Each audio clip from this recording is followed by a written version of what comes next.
Hello everyone, welcome to another interesting as well as informative session on management. This is Jimmy Carter, working as an assistant professor in the Department of Management Studies, Bishopper College, Trichy. So while we talk about the management thought, the management concept, we cannot easily go through the major contribution which has been rendered by Frederick Winslow Taylor in the name of scientific management. So in this video, we are going to cover the basic concept of scientific management which has been propounded by F.W. Taylor, who is also known as the father of scientific management. So let me start the video with the basic concept of scientific management. So what it is all about? Scientific management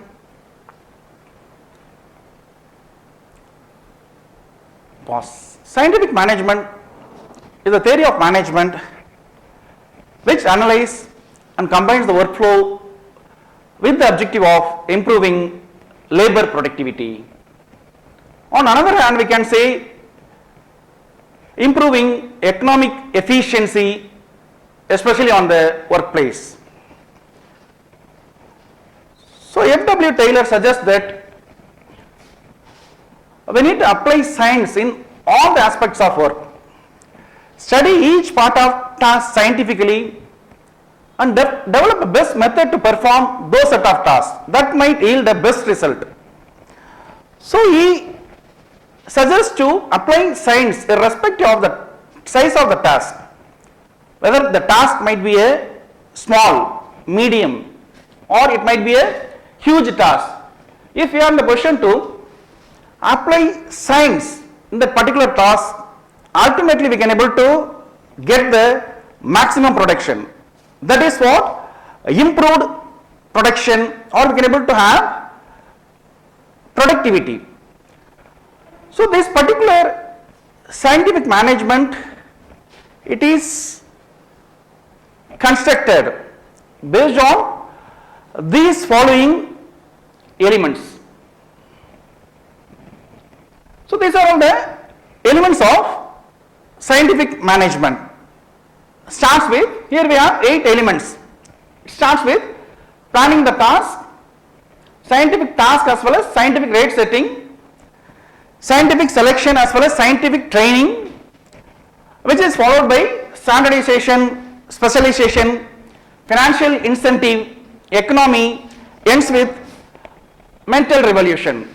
So these are all the impactful elements which is here to create a sound scientific management. Let us see each and every one of those elements and its impact. Starting with the planning about the task, what we are going to do. Planning in the sense, it connects where we are right now and where we want to be. That is what planning.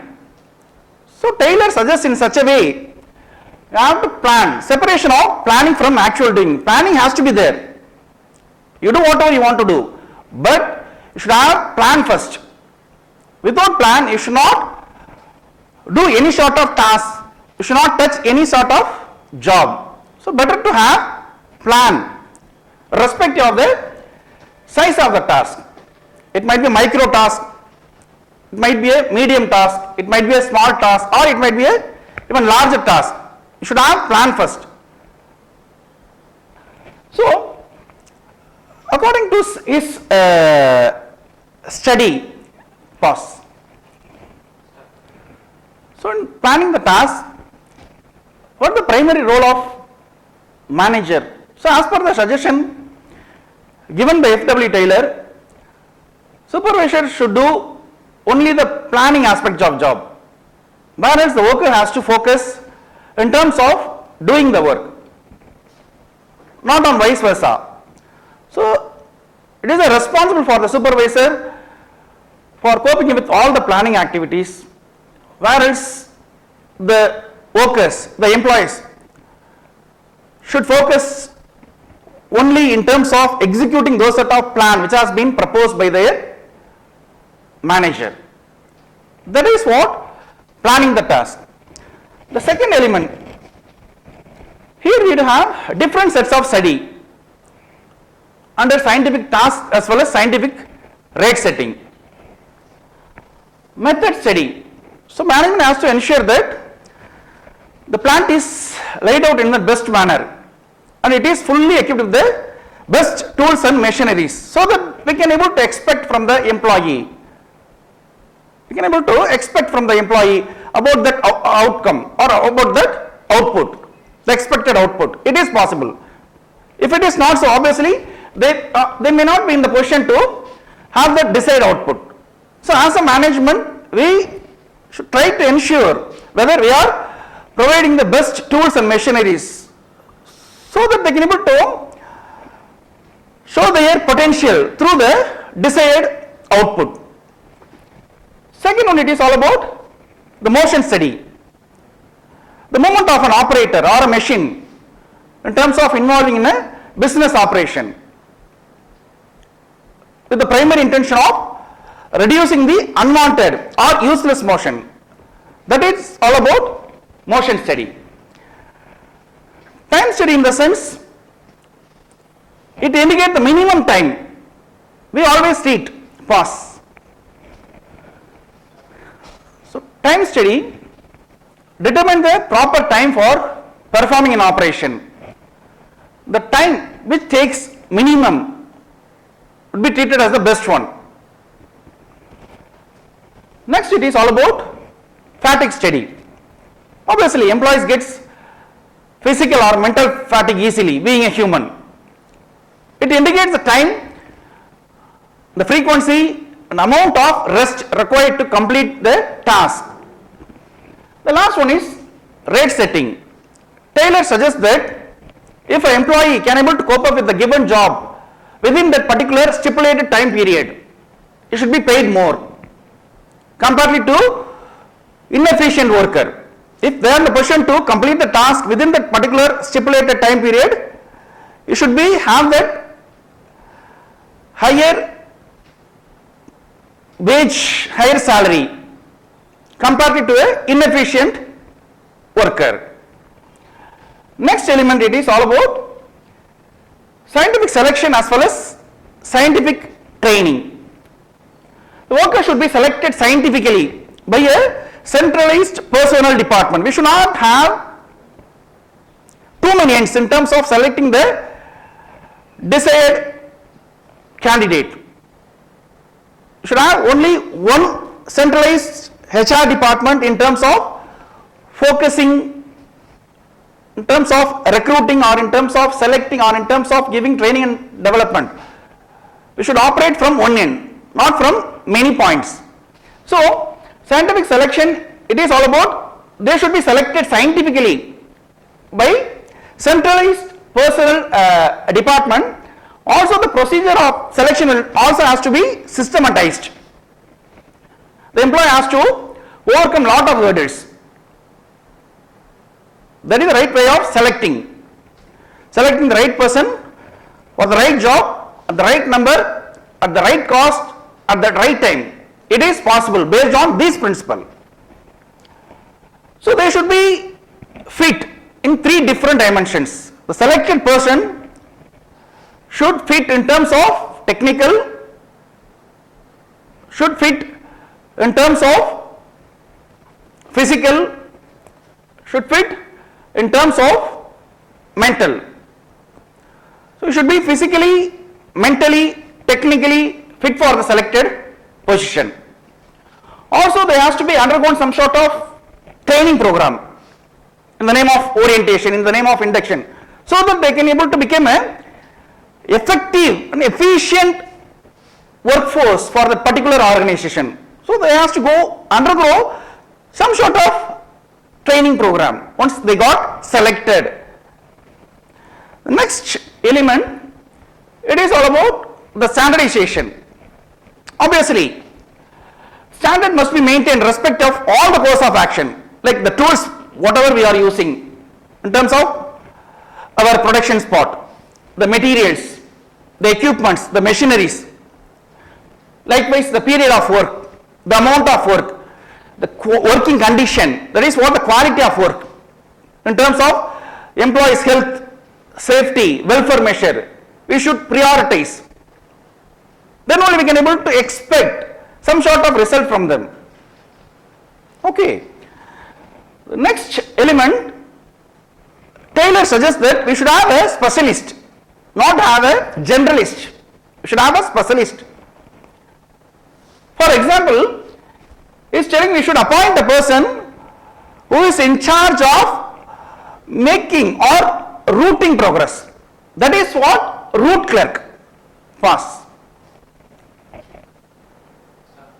You should have a specialist, not a generalist. That's why he termed many specialists on the workplace. So what is the primary job of route clerk? He might be laying down the sequence of operation and instruct the workers concerned about it. That is the only role will be carried forward by this particular position. That is what the primary role of route clerk specialist. Likewise, we do have instruction card clerk.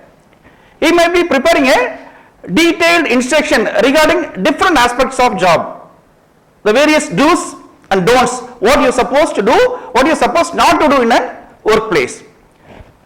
Then time and cost clerk. Then time and cost clerk, sending all the information regarding their work and get proper returns from the employee. That is the primary nature of this particular designation. Moving to next thing, it is all about shop disciplinarian. Deals with the case, for example, breach of discipline, absenteeism. So this particular streamline will be headed by this particular portfolio. Moving to speed boss, ensure all the machines are run at their best speed. Whether the employees they are make use of right tools. That is the only thing what this particular portfolio will inspect. Ends with the repair boss. If it is in the case of the machine needs to be maintained, obviously we do have two types of maintenance. Either it might be a preventive maintenance or it might be a breakdown maintenance. So the repair boss will do all the service related activity, checking whether the employees they are maintaining cleanliness in and around his machines. So F.W. Taylor suggests that you should have a specialist. You should not have a generalist on our work spot to have improved productivity on another end. The next element, it is all about financial incentive. It is a human tool for human benefit, financial incentive, which may induce the performance of an employee. It might be a pass. So financial incentives can motivate the workers to put up their maximum effort. Right. So also he suggests that remuneration should be based on the performance. It should not be based on the position what we are occupying. For example, I am holding the position of senior manager. My junior, he is doing a wonderful job.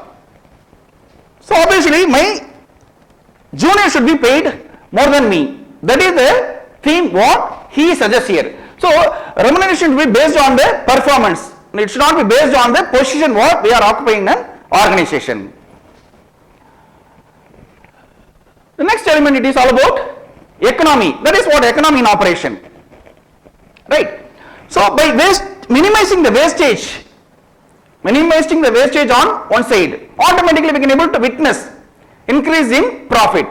It is purely based on how well we can able to manage the wastage. That is what economy in operation. Also we try to know how to make use of the resources more productive, giving productive relationship among those set of 4Ms, men, money, machinery, material. It has to be connected in such a way. So we should know as a manager how to give a productive relationship among these set of resources.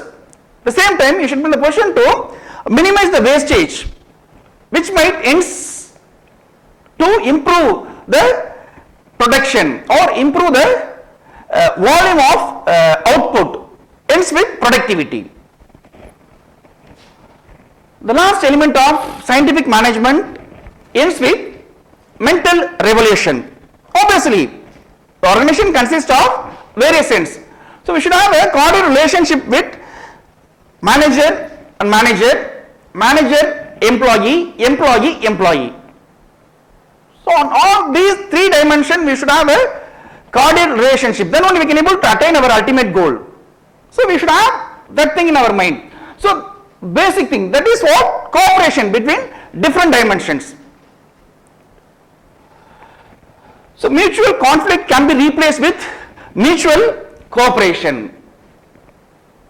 So these are all few elements. So based on these elements, F.W. Taylor proposed this particular study, scientific management. Okay.